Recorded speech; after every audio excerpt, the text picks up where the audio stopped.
చాలా మంది Parkinson's patients మన ఓపీడీకి వచ్చినప్పుడు కామన్ గా ఒక క్వశ్చన్ అడుగుతూ ఉంటారండి. Deep brain stimulation surgery, brain chip surgery చేయడం ద్వారా మాకున్న పార్కిన్సన్స్ కంప్లీట్ గా తగ్గిపోతుందా, వణుకుడు జబ్బు కంప్లీట్ గా తగ్గిపోతుందా అని అడుగుతుంటారు. దాంతో పాటు ఈ డోపమిన్ ఇంజెక్షన్ చేయడం ద్వారా మేము ఒకసారి చేసుకుంటే సరిపోతుందా, లేకపోతే లైఫ్ టైం చేసుకోవాలా అనే ఒక క్వశ్చన్ అడుగుతూ ఉంటారండి. మొదటగా పార్కిన్సన్స్ డిసీజ్ లేదా వణుకుడు జబ్బు మనం చూస్తే ఒక 5 phases లో రన్ అవుతుందండి. ఫేజ్ వైజ్ మనం ట్రీట్మెంట్ చూద్దాము. ఫస్ట్ ఫేజ్ అండి very mild disease are stage 1 disorder అండి. దానిలో కేర్ గివర్స్ అంటే వాళ్ళు చుట్టుపక్కల ఐడెంటిఫై చేస్తారు. పేషెంట్స్ కి జనరల్ గా పెద్దగా సిమ్టమ్స్ ఉండవు. ఒక చెయ్యిలో కానీ ఒక కాల్లో కానీ వణుకుడు లాగా ఉండటం, లేకపోతే ఒకవైపు కొంచెం కాలు ఈడ్చినట్టు నడవటం, లేదా ఒక చెయ్యి స్లో అవటం అనేది జరుగుతూ ఉంటుంది. కొంతమందికి ఒకవైపు మోక కవలికల్లో మార్పులు అనేది వస్తాయి, అంటే మాస్క్ లాగా ఒకవైపు అనేది వస్తూ ఉంటుంది.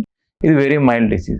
దీనికి మాత్రం కొంతమందిలో మనం జస్ట్ ఎక్సర్సైజ్, డైట్ మోడిఫికేషన్ చేయడం ద్వారా చాలా మటుకు రిలీఫ్ వస్తుంది. కొంతమందికి డిసేబిలిటీ ఎక్కువ ఉంటే మాత్రం మైల్డ్గా మెడికేషన్ ఇవ్వడం ద్వారా వాళ్ళ లైఫ్ స్టైల్ నార్మల్ అవుతుంది. ఇంకోటండి స్టేజ్ 2. ఇది రెండు వైపులా వస్తుంది. ఇదివరకు ఒకవైపు ఉంటుంది కదా, ఇప్పుడు రెండు వైపులా చేతులు వణకటం కానీ, మనిషి నిదానం అయిపోవటం కానీ జరుగుతూ ఉంటుంది. రెండు చేతులు కాళ్ళు కూడా బిగుతయ్యే అవకాశం ఉంటుంది. వీళ్ళకి జనరల్గా నడిచేటప్పుడు తూలు కానీ ఇట్లాంటివి ఏమీ ఉండవు. ఇది స్టేజ్ 2 డిజార్డర్.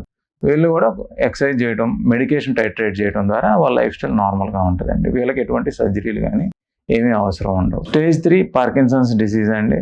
ఇది రెండు వైపులా డిసీజ్ స్ప్రెడ్ అయ్యేట కాకుండా మనిషి నడిచేటప్పుడు నడకలో కొన్ని మార్పులు అనేది గమనించవచ్చు. స్లో అయిపోతూ ఉంటుంది.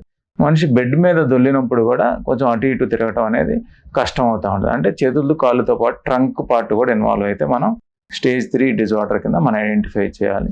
ఈ స్టేజ్లో కూడా డిపెండింగ్ అపాన్ ద ఇంటెన్సిటీ బట్టి మనం medication plus exercise, diet modification అనేది సరిపోతుందండి. కొంత ఇంబ్యాలెన్స్ స్టార్ట్ అయ్యాక మందుల యొక్క ప్రభావం కొంత తగ్గుతుంది. అంటే ఇదివరకు 4 hours 5 hours పనిచేసే మందులు ఇప్పుడు 2 hours 3 hours పనిచేయటం. వీళ్ళకి మాత్రం మనం డీప్ బ్రెయిన్ స్టిమ్యులేషన్ సర్జరీ ద్వారా రిలీఫ్ అనేది కలిగించవచ్చు. స్టేజ్ 4 డిజార్డర్ అండి. పైన చెప్పిన స్టేజ్ 3 కాకుండా వీళ్ళకి ఎక్కువగా బ్యాలెన్స్ ప్రాబ్లం అనేది మొదలవుతుంది. అంటే నుంచుంటే పడిపోరు కానీ నడుస్తుంటే ఏదో పరిగెట్టి ముందరికి వెళ్ళినట్టు అలాగ అనిపిస్తూ ఉంటుంది.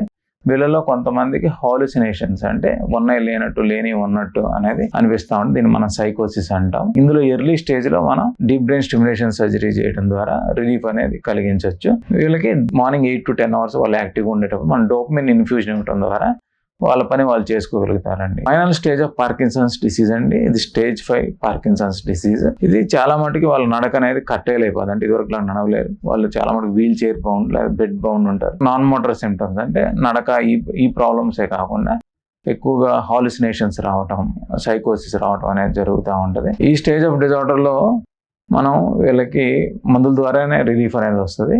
బాగా సివియర్ సిమ్టమ్స్ ఉండి బాగా రిజిడిటీ కనుక ఎక్కువగా ఉంటే వీళ్ళకి కూడా డోపమిన్ ఇన్ఫ్యూజన్ ద్వారా మనం కొంత రిలీఫ్ అనేది కలిగించవచ్చండి. Thank you.